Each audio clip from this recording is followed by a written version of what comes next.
Olá, sejam bem-vindos mais uma vez. O canal Educação e Business está no ar. E a Unifia espera você para mais um vestibular. Oferecemos os mais variados cursos de graduação, pós-graduação e extensão. Você tem vários canais de acesso disponíveis para maiores informações, como o e-code que está aparecendo nesse momento aí na tela, nosso site, portal.unisep.com.br/unifia, nossas redes sociais ou também o telefone 3907-9870. Venha para a Unifia e conquiste um futuro brilhante. Ele é faixa preta, tem 36 anos, pesa 91,5 kg. Foi o número 1 do ranking sem kimono da IBJJF entre 2018 e 2019. 35 vezes medalha de ouro pela IBJJF, campeão europeu e pan-americano absoluto no-gi sem kimono, em 2019. Número 1 do ranking com kimono pela IBJJF Master 1 Brown Belt 2016.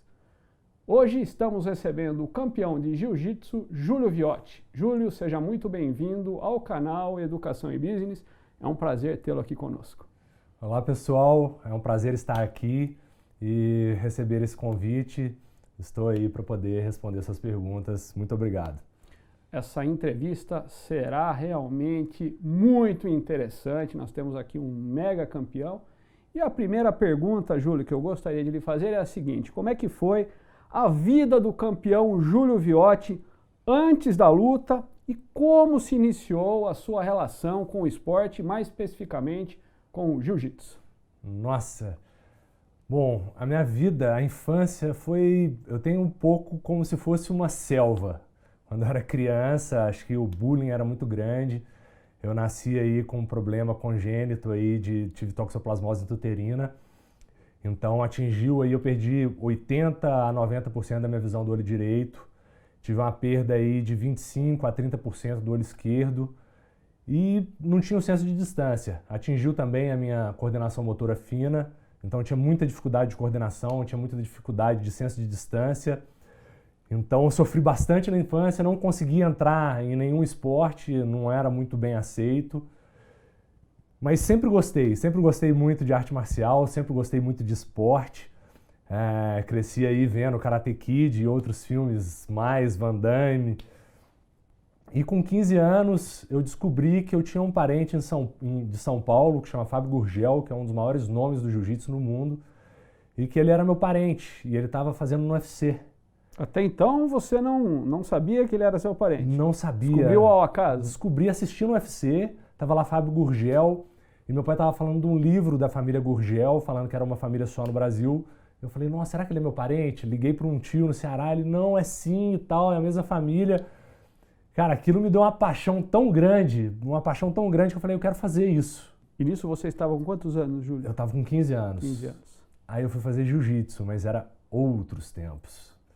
Era tempos onde as pessoas, para poder fazer arte marcial, tinha que ter sangue no olho, tinha que ser aguerrido, tinha que conseguir fazer 100 abdominais e 100 flexões, e eu não conseguia. Eu era muito franzino, nunca tinha praticado esporte na vida, então ia lá, o professor mandava fazer 40 flexões, aí o cara chegava na 39 e falava, vai voltar do zero só porque o Júlio não conseguiu fazer. Aí todo mundo me odiava. E foi indo num ponto até um dia que quebraram minha clavícula e minha família não deixou eu voltar mais para poder fazer. Na época, minha tia morava junto comigo também, na casa da minha avó. Foi uma das maiores incentivadoras da minha vida. E eu acabei parando com jiu-jitsu, parando com esporte. E só fui retomar aí aos 26 anos. E, Júlio, todo atleta, principalmente um atleta campeão como você, super campeão como você, tem algo transformador na própria vida através do esporte, né? Então, analisando a sua infância, até o momento em que você toma a firme decisão de se tornar um lutador de jiu-jitsu, né, o que se passou e o que se transformou dentro do Júlio Viotti? Assim, as transformações foram gigantes. É difícil eu tenho dificuldade de perceber qual foi o ponto que eu tive essa mudança de pensamento. Eu passei a vida acreditando que eu era feio, que eu era ruim, que eu não tinha capacidade, sofri muito bullying, então eu acreditava que aquilo fosse real. Então já com 26 anos, já não era mais magrelo, já fiquei gordo, estava com 105 quilos, 36% de gordura corporal. E eu falei, cara, eu quero melhorar de saúde. Eu quero fazer alguma coisa para poder melhorar minha saúde, que eu tô ficando mal. E encontrei um amigo, que é o Luiz Andrés Fossati, em Belo Horizonte, já não estava morando mais em Jacutinga, estava em Belo Horizonte. Ele falou, cara, vão lá treinar comigo. E ele fazia teatro junto comigo, ele, pô, vão lá treinar. Comecei a treinar e voltou aquela paixão de 15 anos de idade. E vendo, ele me mostrou que o jiu-jitsu já não era mais aquele jiu-jitsu antigo, aquele jiu-jitsu dos pit boys, já era uma outra arte. E até então era algo para eu conseguir me movimentar, porque eu não conseguia fazer nada, nem a movimentação ali, saída de quadril, uma corridinha, dava um piquezinho de 1 minuto, já não estava conseguindo mais. Então eu acho que foi o processo de mudança, de ter esse estalo na minha mente, eu não sei ao certo quando foi, porque nem passava pela minha cabeça a possibilidade de um dia ser atleta. E eis que temos aqui conosco um grande campeão. Então, até uma referência, né, Júlio, para todos os que estão nos assistindo. Você é uma referência, né? Todo mundo vai poder observar isso no decorrer da entrevista. E diante desse aspecto de você hoje ser uma referência na prática desse esporte, né, como que você entende que o jiu-jitsu e até o esporte em geral pode ser agentes transformadores?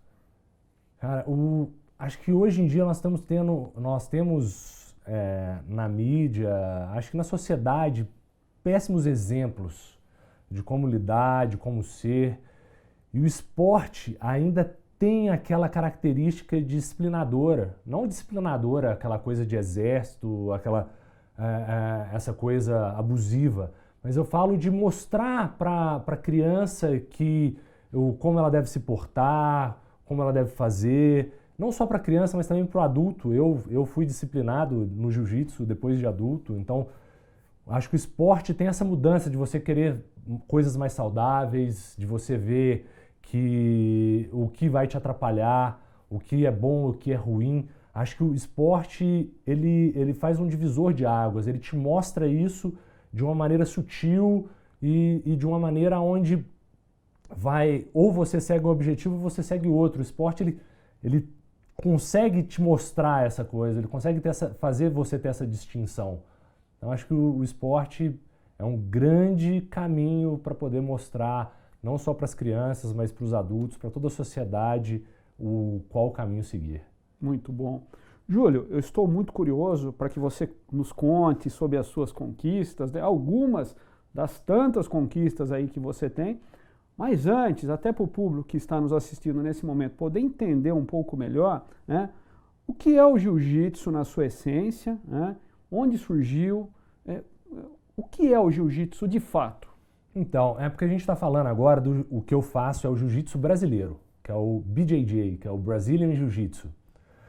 E o jiu-jitsu, na realidade, é uma arte milenar japonesa, que foi do jiu-jitsu que se originou, inclusive, o judô. Que Rigoro Kano tinha um aluno que chamava Conde Koman, e esse aluno saiu para o mundo para mostrar que o jiu-jitsu japonês, que Rigoro Kano, que criou o judô, ainda não tinha criado o judô, ele era detentor de 9 tipos de jiu-jitsu japonês diferente, e esse aluno dele saiu para o mundo para poder mostrar que o jiu-jitsu era a melhor arte marcial e fazer lutas. Dizem que ele fez mais de 1000 lutas e nunca perdeu uma. E numa dessas viagens dele, ele parou no Brasil. E foi uma época que os japoneses tinham invadido o Brasil para tentar tomar uma parte do Brasil. E o Conde Koman, ele foi protegido pela família Gracie, que recebeu ele, escondeu ele. E através disso ele foi ensinando para os filhos, em agradecimento para os filhos dos Gracies, essa arte que ele tinha. Só que foi um filho que era mais forte, mais aguerrido, e tinha o Hélio Gracie, que era um filho mais franzino e que tinha maior dificuldade física de fazer o exercício. Que o jiu-jitsu japonês também é uma arte marcial que a força sobressai. Então, vendo o irmão mais velho da aula, o Hélio foi desenvolvendo, dentro do jiu-jitsu japonês, maneiras aonde que ele, muito mais fraco, iria sobressair sobre o irmão. Então ele começou a desenvolver, através de alavancas, movimentos para poder sobrepor o mais forte. Então, e é uma das coisas que mais me apaixona no jiu-jitsu. Sou muito grato ao Hélio Gracie por ter desenvolvido essa arte maravilhosa, que é o quê? O jiu-jitsu, ele é a única arte marcial onde você pega uma pessoa de 140 quilos e uma de 60 quilos e você não sabe quem vai ganhar. Pura técnica, Júlio. Pura técnica. Claro, a força faz diferença, mas a técnica ainda faz mais diferença. É a única arte marcial que eu sei, já tive fatos com amigas minhas de sofrer, de estar em situação de risco, ter um homem muito mais forte e a mulher ter a chance de sair, imobilizar, desmaiar o cara e sair daquela situação de risco.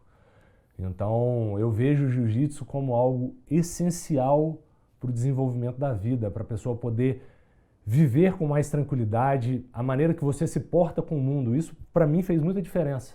Eu era uma pessoa que tinha muito medo do mundo, muito medo das pessoas, muito medo de me expressar.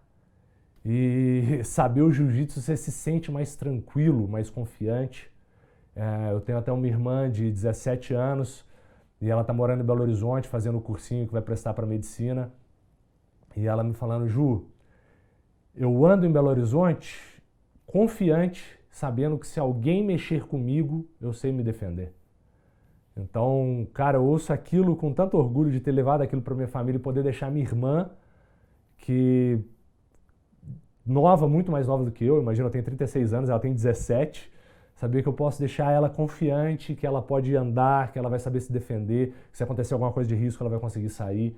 Então, acho que você acaba tendo uma outra visão de mundo, uma outra perspectiva de como lidar com o mundo. Júlio, você estava me contando aqui antes da gente iniciar essa entrevista, né? A ligação dos seus pais com a arte. Com a arte. Como que, de alguma forma, a arte, os aspectos relacionados à interpretação te auxiliam na prática do jiu-jitsu? Poxa, meu pai, quando eu nasci, ele era produtor de cinema, fotógrafo. Minha mãe é atriz e eu cresci atrás da coxia. Então, sempre ali no teatro, não fiz quando mais novo, mas quando mais velho eu fui fazer, minha mãe ficou fantástica, ficou super feliz de ver que eu tinha qualidade para fazer aquilo. Então, mas sempre fui estudando, aprendi a fazer o teatro e o teatro me ajudou muito, porque eu não tinha nada de agressividade. Eu fui uma criança que cresceu sem praticar esportes e numa família que valorizava a cooperatividade. Então eu sempre tive aquele intuito de, você tem que ser cooperativo, tem que se ajudar. Então na hora que eu entrava na luta e falava, eu tenho que bater na outra pessoa, eu tenho que fazer ele perder, por que eu quero deixar ele triste? Ia contra a sua essência. Ia contra a minha essência, eu não conseguia entender o porquê que isso seria legal.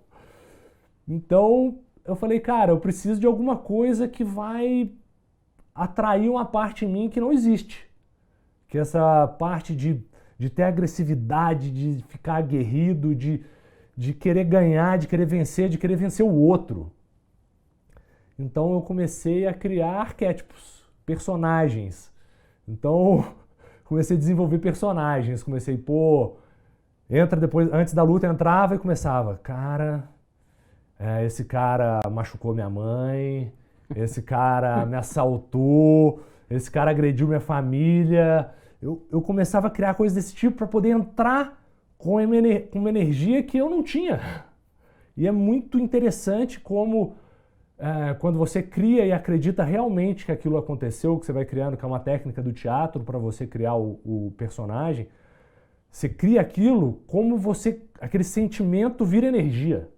Então isso foi uma coisa que me ajudou muito, que me ajudou em várias competições. também acho que não só a parte teatral, mas a parte espiritual também, que eu tenho muito forte, então de conversar com as pessoas que sempre gostaram de mim, que se foram. Então eu tenho uma parte bem não normal ali na questão antes da luta que me ajuda muito. Muito interessante isso que você relata, porque na educação, por exemplo, eu como professor, né, sempre procuro estimular os meus alunos, né, a pensarem de forma diferente, né, a trabalharem o seu cérebro para botar a criatividade para fora, né, e conseguirem efetivamente atingir os seus objetivos através de pensamentos diferenciados. Então é muito legal isso que você está falando, porque certamente é até curioso, né, porque a gente não imagina uma técnica como essa em um lutador de jiu-jitsu. Eu nunca vi, para falar a verdade, sobre isso. Talvez seja único, né, mas o fato de ser único torna tudo tão interessante nesse sentido, Júlio. Então, um belo exemplo aí para vocês que estão nos assistindo do uso mental, criativo em prol do atingimento de um objetivo. Júlio, para o pessoal entender ainda um pouco mais sobre o jiu-jitsu, como se divide a modalidade, peso, idade, quais os critérios de enquadramento para quem quer começar a praticar, por exemplo? Então, o jiu-jitsu ele ajuda muito a quem está começando, porque é dividido por faixas. Então, faixa branca, diferentemente de outras artes marciais que luta todas as faixas com todas as faixas, o jiu-jitsu, a faixa branca só luta com faixa branca, a faixa azul só com faixa azul. E você luta primeiro, por exemplo, eu vou lutar, eu tô de pesado, até 91,5 kg. Eu luto primeiro a minha categoria com as pessoas do meu peso, depois eu vou para a categoria Open Class ou Absoluto, que é uma categoria onde lutam os 4 primeiros colocados de todas as categorias. Então não adianta pensarem, o cara mais forte vai ter vantagem. Vejo muita gente de 70, 75 quilos, 80 quilos ali ganhando de cara de 140. Então o jiu-jitsu, isso é uma coisa que traz uma emoção muito grande para o esporte. Então é dividido por peso, por faixa e depois junta todos os campeões para fazer como se fosse o campeão dos campeões. Muito legal, Júlio. Você comentou a respeito da sua irmã, né? Ela te passou um relato, né, de que ela se sente mais segura porque acredita que sabe se defender, né, através do jiu-jitsu, correto? Uhum. Como que o jiu-jitsu pode ajudar na questão da defesa pessoal? Nossa, a defesa pessoal do jiu-jitsu é muito voltada para posições onde você vai fazer uso de alavancas. Então, eu estava mostrando isso para minhas alunas da defesa pessoal feminina, que eu dou aula de defesa pessoal feminina, bem voltado para mulher mesmo. Então, eu estava mostrando o quê? Uma menina de 17 anos, que pesa metade do meu peso, ela aplica um golpe em mim que eu não consigo defender. Então, por exemplo, eu estava mostrando para elas, eu estou na situação onde vou bater, o braço ficou aqui, ela já pegou meu braço aqui, eu não consigo voltar mais. Daqui vai aonde ela vai estourar a minha escápula e eu não vou conseguir fazer mais nada depois e ela vai poder sair e fugir daquele risco. Então o jiu-jitsu ele é voltado não para a parte de impacto da defesa pessoal, soco, chute, aonde se você pegar uma pessoa muito mais forte, mesmo que ela não tenha técnica, a força vai sobressair. Então o jiu-jitsu ele tem essa parte das alavancas que privilegia muito. Então, para mim, o jiu-jitsu é a arte marcial que pode salvar não só a mulher, mas eu, pelo menos antes, era muito franzino, muito pequeno. Então é a arte marcial que mesmo você sendo muito menos favorecido na questão da força, você vai conseguir se sobressair e conseguir se defender. Então o jiu-jitsu é para você. Fraco, forte, gordinho, magrinho, independente de qualquer coisa. E certamente também leva a uma vida muito mais saudável, né, Júlio? Com certeza. Quais são as reações naturais do corpo para quem começa a praticar? Ou seja, consegue, por exemplo, ter um ganho no sentido de redução de peso, por exemplo? Aspectos cardiorrespiratórios também podem ser melhorados? Como é que funciona, Júlio? Com certeza. O esporte em si ajuda muito em todas essas áreas. Mas o jiu-jitsu, quando eu comecei o jiu-jitsu, eu fumava, eu bebia muito, eu comia mal. Então você começa a perceber dentro da arte marcial o que aquilo que você está fazendo está te atrapalhando. Então você tira uma coisa, você falou, nossa, o tanto que eu melhorei. Você tira outra coisa, nossa, melhorei muito depois que eu tirei isso. Então ele começa a te mostrar o quanto você se policiar, o quanto você se corrigir, ter bons hábitos, vai melhorando o seu dia a dia no esporte. E com isso você vai vendo na vida. Então o jiu-jitsu vai cobrando de você ter essas mudanças. Eu não parei com essas coisas para ser competidor. Então eu bebia muito, por exemplo. Eu via que eu bebia, eu saía, ia para a noitada, bebia muito, eu ia voltar a competir, isso eu bebia no sábado. Eu ia voltar a conseguir treinar direito na quinta-feira. Aí já vinha sexta, sábado, já embolava de novo. Comecei a parar, a me regrar, a ver como era e ver como aquilo mudava até no meu dia a dia. Para trabalhar, para poder estudar, o quanto diferenciava. Então o jiu-jitsu foi o que me mostrou o caminho mesmo de o que faz a diferença no corpo. Muito bom, Júlio. Vamos voltar um pouco ao passado. O seu primeiro título. Nossa. Como é que foi, Júlio? Conta pra gente. Nossa, o meu primeiro título. Bom, eu fui, assim, talvez o meu primeiro título tem os campeonatos pequenos que eu fui, eu não lembro ao certo qual foi o meu primeiro título, para te falar a verdade. Na faixa branca, eu acho até. Mas assim, o que eu considero como o primeiro título que eu ganhei mesmo foi o Campeonato Europeu, em 2014. Foi a minha primeira vez fora do país, fora do continente. E foi uma experiência rara, porque eu fui sem saber falar inglês. E cheguei na Itália achando que eu estava indo para um país de primeiro mundo. É um país de primeiro mundo. Então falei, cara, eu nem peguei o endereço do hotel, mas não procurei saber onde que era, a distância que era do metrô, o que fazia. Você estava literalmente se sentindo em casa. Falei, eu vou para a Europa, eu vou para o primeiro mundo. Então, cara, eu não tenho que me preocupar com isso. Cheguei na Itália, no aeroporto tinha que pegar um trem. Já cheguei, fui comprar a passagem no guichê. O cara virou e falou, 16 euros. Eu entendi ali que era 16, dei 16 euros para ele e entrei no trem. Aquele conversa bem difícil, mas consegui comprar. Entrei no trem, fui do trem aonde vai do aeroporto de Fiumicino até a estação Termini, no centro de Roma. E no meio da estação falaram, tem que deixar o cartão para fora para o cara olhar seu cartão que você tá com a passagem. Porque não tem catraca nem nada. Eu tirei o cartão, olhei, 14 euros. Falei, tem alguma coisa de errado nisso. Tô no país de primeiro mundo, 14 euros, mas eu paguei 16. Aí perguntei pro pessoal ao lado, falei, quanto custou o cartão? 14. Eu falei, me roubaram já 2 euros. No guichê. Na hora que eu parei na estação Termini, no centro de Roma, eu andando lá com aquelas malas, tinha que descobrir para onde eu ia, celular e carteira no bolso. Aí tô andando para um lado para o outro para descobrir, porque eu fiquei umas 4 horas perdido na estação de trem. Um cara passou e falou assim, toma cuidado. Eu falei, toma cuidado? Por quê? Ele falou, porque aqui tem muito batedor de carteira. Eu falei, pronto. Saí do Brasil e tô mais em risco do que no Brasil, mas não é possível. Eu falei, cara, vou pegar um táxi. Vou pegar um táxi porque vai ser o táxi que vai me salvar.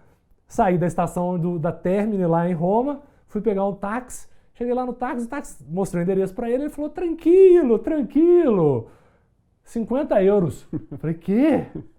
50 euros? Mas parece que eu achava que o hotel era perto. Eu falei, vou voltar para dentro, vou descobrir. Fiquei mal tempo perdido, consegui comprar um chip de celular, com internet. Com muita dificuldade. Comprei o chip de celular, olhei, entrei no Google Maps.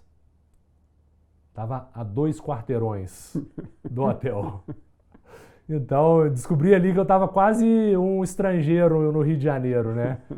Mas aí fui para o Campeonato Europeu, que era em Chieti. E, cara, eu nunca tinha pegado o inverno direito. Para mim, o inverno era daqui de Jacutinga, que era o mais frio, mas fazia 3, 6, 7 graus e durante o dia faz 20 e poucos. Cheguei lá, -2, nevando nessa cidade. Tive muita dificuldade de lidar com o meu corpo, tudo travado, mas, cara, foi o primeiro campeonato que realmente tudo deu certo. Eu consegui sair lidar com frio, corpo dando cãibra, até a Asmec Ouro me patrocinou para esse evento, fui patrocinado pela Asmec, que é uma parceira daqui, e consegui sobrepor e fui campeão europeu absoluto. Aí fiquei muito feliz, fiquei 2 meses na Europa viajando, foi assim meu primeiro título, assim que eu tenho lembrança mesmo de título, na faixa roxa, e foi bem legal. Então, e vocês aí devem estar vendo, esse estúdio nunca brilhou tanto, com tantas medalhas, né? A partir desse primeiro título, Júlio, conte aí para os nossos internautas um pouco da história de cada uma dessas, 1, 2, 3, 4, 5, aqui temos 6 medalhas, né? Mas são muitos outros campeonatos aí conquistados pelo Júlio.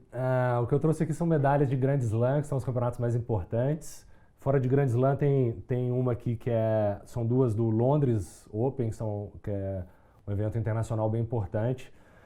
E depois do europeu, abriu minha mente. A Europa foi uma coisa que abriu minha mente para competições. Apesar de que eu voltei da Europa, tive que ficar 1 ano praticamente parado, porque eu estourei o meu joelho lá.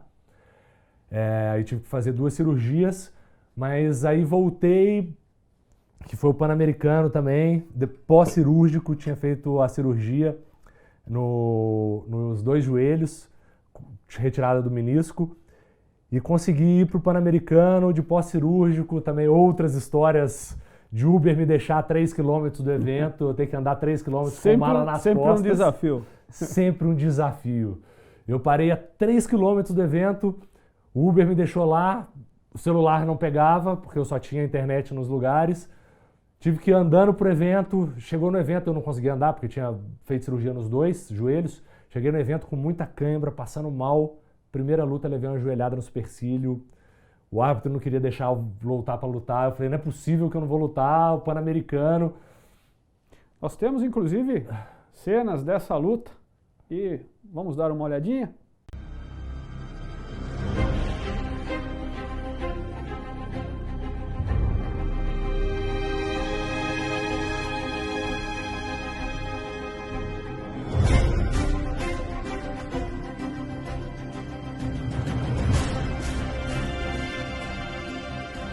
Então, consegui chegar no ginásio depois dessas cãibras todas e o supercílio estourado. Eu consegui voltar para as lutas, consegui conquistar o título de campeão pan-americano depois de muita luta e muitos desafios. E foi até interessante porque assim que eu estourei o supercílio, o paramédico pediu para eu levantar e tirou uma foto. E eu estava com um kimono de uma marca. Logo depois a marca entrou em contato comigo, consegui meu primeiro contrato com material esportivo da Kamikaze e daí deu uma deslanchada na minha carreira, que eu ganhei 17 títulos seguidos, né, nesse ano e fui o número 1 do ranking mundial faixa marrom. Que história, quanta história, hein, Júlio? Muita história interessante. Sensacional. E entre o seu início de carreira, né? E o momento que você vive hoje, inclusive tem luta aí agora, né, na próxima semana, pelo que você está me contando, no Rio de Janeiro, né? Quais os pontos de evolução física e técnica que você poderia destacar assim, como essenciais dentro do seu processo de crescimento como atleta, Júlio? Nossa! Se eu mostrar uma foto aqui minha de quando eu comecei, você vai desanimar de ver, você vai falar, não parece a mesma pessoa. Cara, é difícil até de dizer qual ponto, porque eu mudei completamente. Meu corpo, minha fisionomia, minha habilidade. Cara, o jiu-jitsu mudou fisicamente. Acho que, não sei se vocês têm alguma foto minha aí anterior, posso até passar para vocês colocarem depois. Mas, cara, mudou completamente. Meu físico, meu gás, minha respiração. Eu comecei muito mal, com um jogo muito de força, então desde a faixa branca eu tinha muita dificuldade, era considerado muito ruim, eu era, acho que dos meus colegas de treino eu era o pior, então até falo isso para vocês que estão começando a treinar, que estão treinando há pouco tempo, ou que já estão aí na faixa roxa, faixa marrom, seus colegas de treino nunca são a sua referência do que você tem que evoluir, a sua disputa dentro da academia tem que ser com você mesmo. Então eu nunca preocupei com meus colegas de treino. Eram sempre muito melhores do que eu, só que eles me ajudavam a evoluir. Então era sempre bom ter colegas de treino melhores do que eu. Eu apanhava ali, mas na hora que ia para a competição melhorava. Então me ajudou a mudar muito e evoluir muito. E, nossa, hoje, se você colocar aí, nem precisa ser, eu tô treinando há 10 anos, mas se você colocar 6 anos atrás, são duas pessoas completamente diferentes que você fala, cara, o que aconteceu com essa mudança? É possível a transformação. É possível a transformação. Através do empenho, alimentação saudável, dedicação.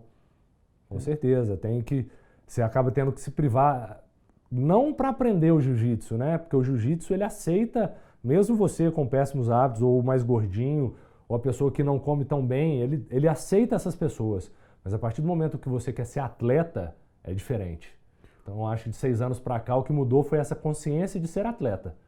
Então já começa a exigir que você tenha, abdique de algumas coisas, que você se regularize. Então eu acabo tendo uma equipe profissional, então eu tenho o Mike, o nutricionista que cuida de mim, o Fernando e o Itinho, que são meu nutricionista, são meus fisioterapeutas, tenho o Pedrão Aguiar, que é meu médico, o Daniel Chiuso, que é outro médico também. Então eu tenho uma equipe profissional que cuida de mim para poder ter esse desenvolvimento legal sem agredir o meu corpo. Júlio, se você não tivesse conquistado todos os títulos que você conquistou, né? Títulos de grande relevância como esse dentro da prática do jiu-jitsu, mas tivesse praticado o jiu-jitsu durante sua vida, mas sem esses títulos, você se consideraria um cara feliz? Sim. Independente dos títulos? Sim, muito feliz. Acho que eu ia estar igual eu estou hoje, porque esse nunca foi o meu foco. O meu foco era estar bem comigo mesmo, era eu conseguir vencer a mim mesmo. Acho que isso daqui é um resultado de que tudo isso funcionou. Até para mim um resultado surreal, porque eu nunca imaginei chegar aqui. Na verdade, eu nunca imaginei ser atleta. Depois que eu virei atleta, o meu foco era só evoluir, estar entre os melhores ali lutando, ter condições de estar lutando com as pessoas. Então, eu acredito que sim, que eu iria ser muito feliz, que eu ia estar satisfeito comigo mesmo e realizado. Muito legal. Gente, olha, a gente vê no Júlio uma emoção muito grande quando ele fala do esporte, quando ele fala do jiu-jitsu. Eu adoro praticar esportes, evidentemente. Não sou super campeão como você, mas sou feliz porque gosto de praticar esportes, né? Então, fica essa dica aí. A gente está vivendo um momento de pandemia, todos estamos relativamente reclusos nesse momento, mas saia do seu sofá, pratique uma atividade física, encontre uma atividade física que lhe dê prazer e seja feliz como o nosso amigo Júlio aqui e deixa isso transparecer aí para todos nós. Então, parabéns, Júlio, pelo exemplo, inclusive, para todos nós. Diante do exemplo, da ideia de exemplo, e você é esse exemplo, né, no seu meio, inclusive, né, você já falou um pouco sobre a família Gracie, inclusive sobre aspectos históricos relacionados a essa família. Qual a importância real da família Gracie para a modalidade? Nossa, a família Gracie foi quem criou o jiu-jitsu.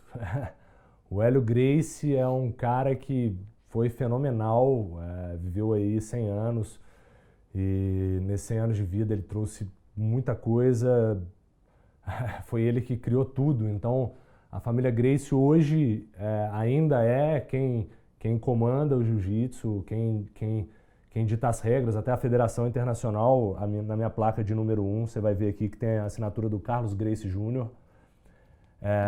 Então é uma referência, são pessoas a se seguir.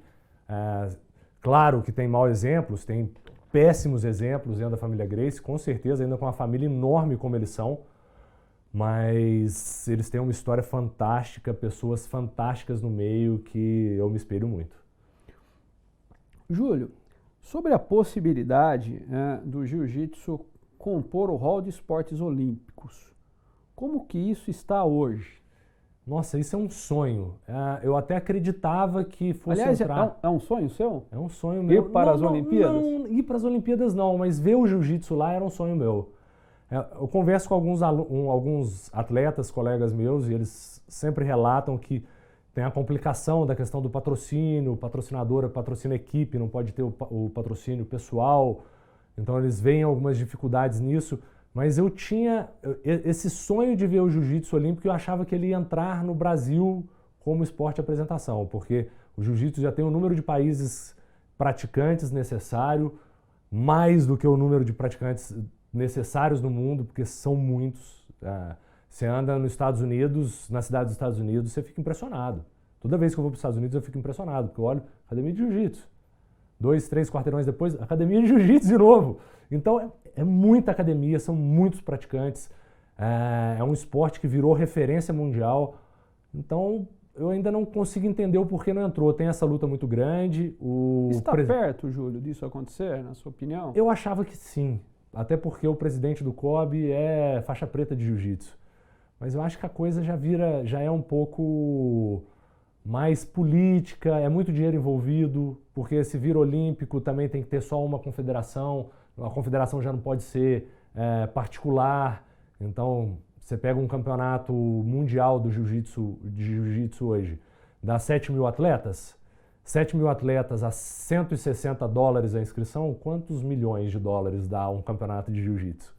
É interessante para o Carlos Gracie, que faz o campeonato mundial, fazer o esporte não virar uma coisa não particular, a federação dele não virar particular. Então, tem toda essa questão que envolve muito dinheiro, então não tenho muito conhecimento de qual a distância, que eu achava que estava perto, até pelas Olimpíadas no Brasil, mas depois disso eu acho que é uma coisa que vai ser difícil de acontecer devido à questão política mesmo.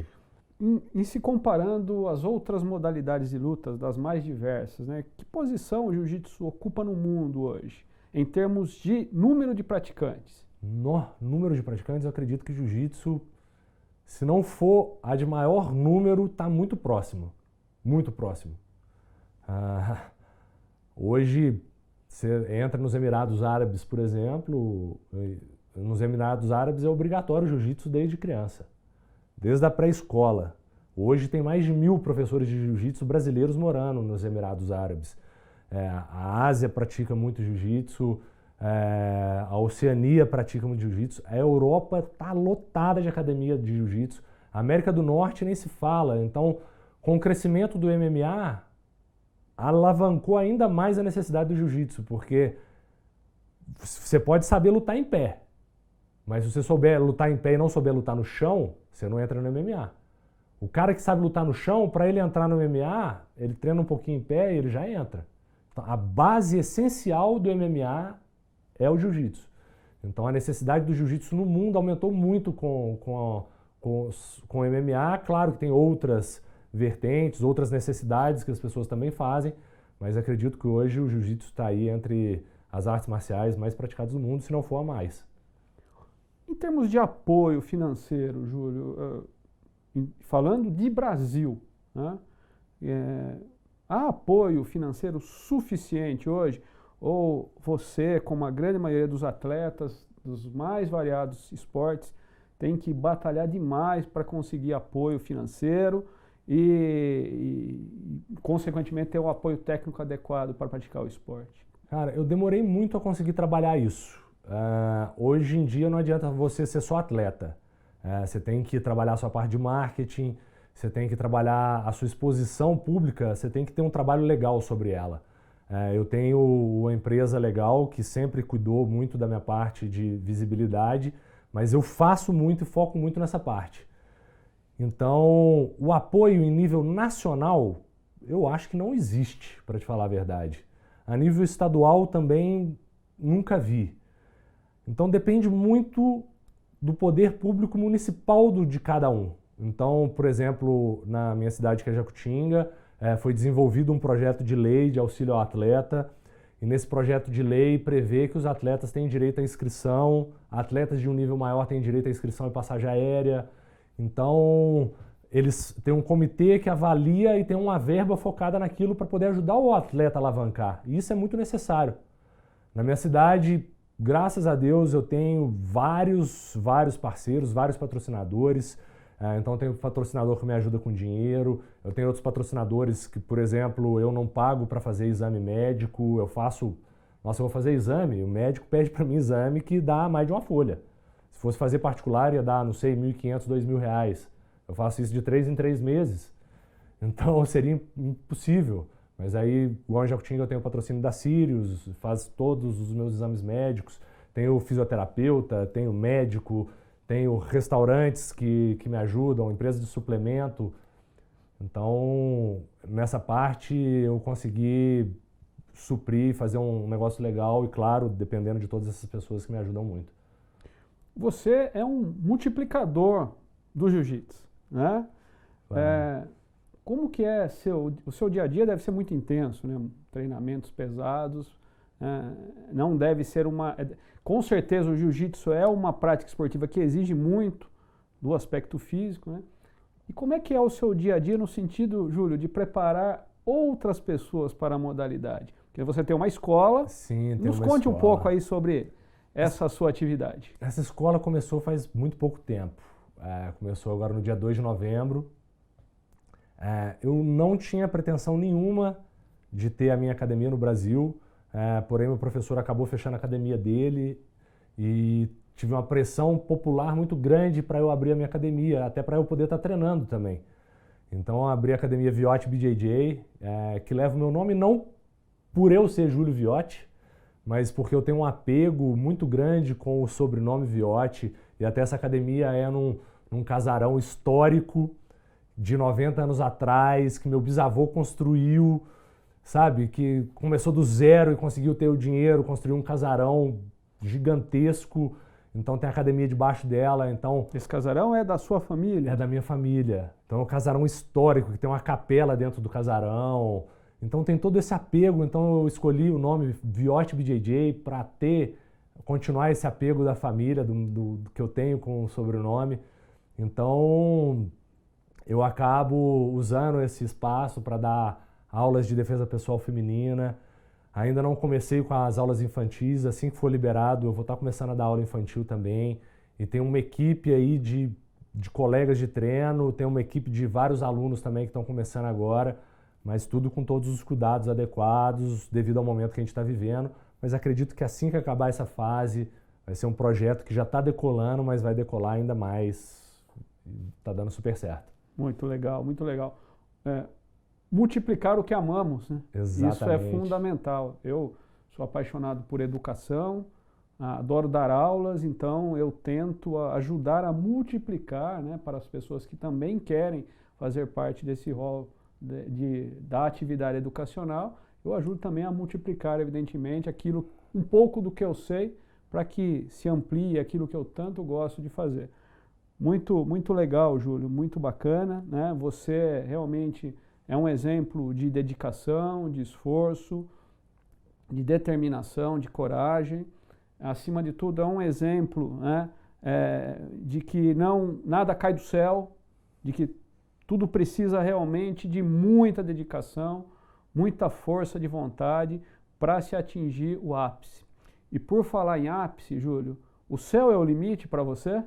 Cara, acho que a gente não pode colocar limite. Não existe limite. Nem o céu, nem a estratosfera, nem nada.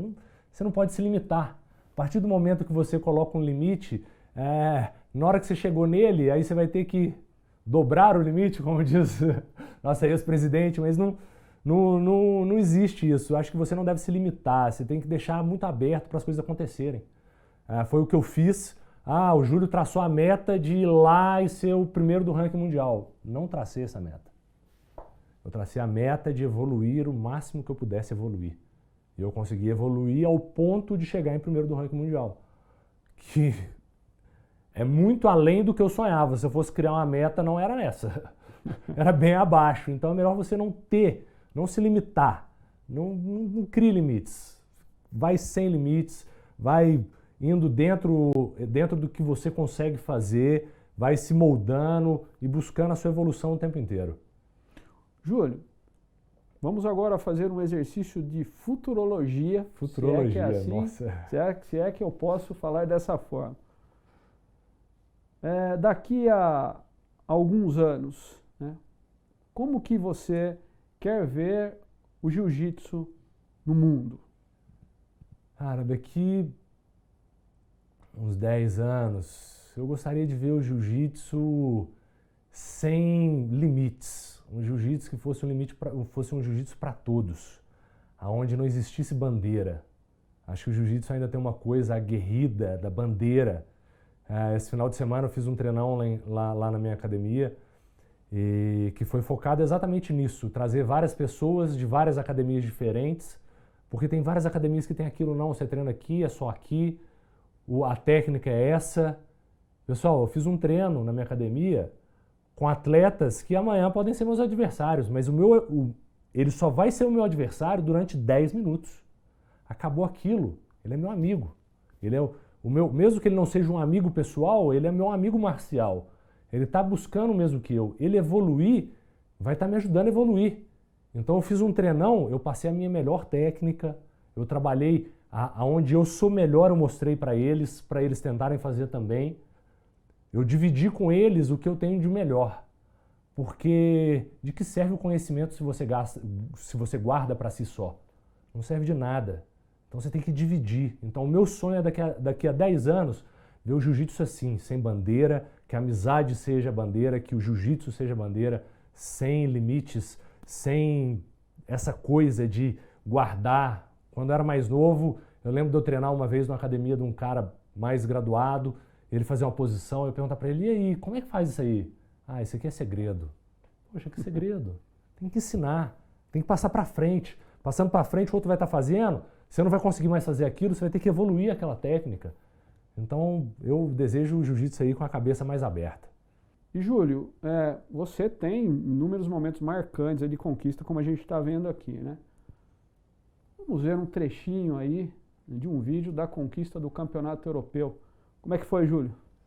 Nossa, esse Campeonato Europeu foi uma experiência ímpar na minha vida, que há muito tempo eu não sentia tanta pressão de lutar. Eu sempre lutei com muito gosto, com muito prazer, mas esse foi um campeonato que foi difícil para eu assimilar as coisas na cabeça. Eu tinha acabado de conquistar o primeiro lugar do ranking, estava na disputa, e o meu adversário, se ele fosse campeão e eu não, ele me ultrapassava. E esse meu adversário era professor do Gustafsson do UFC. O Gustafsson do UFC tinha acabado de anunciar que ia voltar, então estava a mídia inteira falando dele, todo mundo em cima dele, e coincidiu da área de luta, minha área de luta, ser a mesma que a dele, só que eu estava lutando a minha semifinal, ele estava lutando a final dele, eu ia lutar a minha semifinal. Cara, amarelei, de verdade, amarelei, não tem vergonha de falar nisso. Vomitei, passei mal, perdi de 4-2 a luta porque eu não conseguia movimentar, meu corpo travou. E eu fiquei em terceiro na categoria e achei que eu não fosse dar conta de lutar absoluto, de tão mal que eu estava. O meu processo mental foi tão forte que detonou com o meu corpo. Eu consegui, com a ajuda de um amigo que mora em Abu Dhabi, o Thiago, ele me deu antioxidantes para eu tomar, para poder tirar o ácido do organismo, o ácido lático. Pegou um gel de massagem de tailandesa que queima, ficou 35 minutos fazendo massagem em mim ali. Consegui voltar para o absoluto, aí eu tinha que conseguir, falei, cara, eu nunca tinha sido campeão antes do Pan-Americano de um campeonato de Grand Slam na faixa preta. Tinha acabado de ter o título inédito Pan-Americano. Falei, cara, um título absoluto de Grand Slam é inimaginável. Então vou ir para tentar alguma medalha, pontuar pelo menos para ter alguma chance de pegar ele. Como são campeonatos que valem muito mais, era quase impossível alcançar ele. Cheguei lá, consegui recuperar. Falei, cara, só não posso pegar alguém muito pesado na primeira luta. A minha primeira luta foi eu contra o Paulo Brasil, que tinha sido campeão europeu pesadíssimo. O cara pesava uns 150 quilos. Tudo aquilo que você não queria naquele momento. Tudo aquilo que eu não queria naquele momento. Mas, cara, eu tava tão bem, mas tão bem, que eu entrei, já finalizei ele, já fui finalizando. Uma luta atrás da outra, eu consegui ser campeão absoluto. Fechei a final com o Isaac Paiva, que é um monstro do jiu-jitsu. E fui campeão absoluto europeu. Aí peguei o primeiro lugar do ranking, aí já não tinha mais chance do Finfou me alcançar. Foi assim, um título, cara, que você pode ver a minha felicidade nesse vídeo aí, foi uma coisa que ali ainda não tinha caído a ficha. Aquela felicidade ali foi pelo momento ali ainda pouco perto da felicidade que eu fiquei. Muito bom, Júlio. Ó, superação. Esse é o termo. Superação. Superação. Parabéns, Júlio. Júlio, nós estamos indo para a parte final da nossa entrevista, do nosso bate-papo. Infelizmente, está um bate-papo muito legal, né? Tenho certeza que todos que estão assistindo aí estão gostando demais, né? Deixe aí para a gente os contatos da sua escola, né? Para que quem tiver interesse, evidentemente, possa te procurar. Vai estar aí passando no nosso GC também, seus contatos, mas é muito importante que você possa também compartilhar aí com os nossos internautas. A minha academia chama Viotti, V-I-O, 2 T's e I no final, Viotti BJJ. Ela fica em Jacutinga, bem no centro de Jacutinga, ali na Praça Delfim Moreira, número 79. Se vocês procurarem aí no Google Maps ou pegar no Facebook, Instagram, tem todas as páginas dela. Então, se vocês quiserem treinar e ter uma experiência, mesmo que for de fora, pô, quero ir lá fazer um treino com o Júlio, as portas estão sempre abertas, independente da equipe que você seja, independente de quem você seja, vai estar as portas abertas para vocês irem lá, pegar um pouquinho de técnica. E quem quiser entrar em contato comigo aí, o meu telefone é 35 99875 1186. Podem entrar em contato aí que vocês vão ser super bem-vindos na academia. Legal. Tem algum site? Site não. Tem o Instagram e o Facebook ainda, por enquanto. Tem o site julioviotibjj.com que está no ar, mas em breve já vai entrar a Viotti BJJ no ar também, mas ainda está em construção. E para o pessoal te encontrar no Facebook e no Instagram? Julio.viotti no Instagram ou somente Júlio Viotti no Facebook. Pô, vai ser um prazer que vocês me adicionem lá e a gente troque mais ideia. Legal, Júlio. Pessoal, foi um papo muito importante, um papo realmente de exemplo, de esforço, de dedicação, de coragem e de alguém que realmente vence, né, pelas suas qualidades, acima de tudo, como ser humano, além das qualidades de atleta, que a gente já sabe que tem. Júlio, foi realmente um prazer tê-lo recebido aqui conosco, né? Muito obrigado pela sua presença. Esperamos, de repente, poder estar indo oportunamente lá na sua escola ou na sua academia, digamos assim, para conhecer e de repente fazer algumas imagens lá e depois compartilhar aqui através do canal. Para nós será um prazer. Muito obrigado. As suas considerações finais aí aos nossos internautas. Eu que agradeço a oportunidade, a abertura de espaço aqui para mim. E vai ser um prazer recebê-los. Podem ir quando vocês quiserem lá filmar. Muito obrigado, agradeço a todos aí por essa possibilidade e até breve. É isso aí, gente. Infelizmente estamos chegando ao fim de uma ótima entrevista. Eu lembro vocês que eu visto Cativa as Modas, a loja que veste toda a família. Cativa as Modas fica à rua José Alves de Godoy, número 20, no centro de Amparo. Telefone 19 3807 3330 ou atendimento também através do WhatsApp 19 997 22 94 43. Chegamos ao final de mais uma entrevista do canal Educação e Business. Júlio, muito obrigado mais uma vez e lembre-se, lutar faz parte da beleza da vida. Não desista, continue lutando. Uma ótima semana para todos vocês.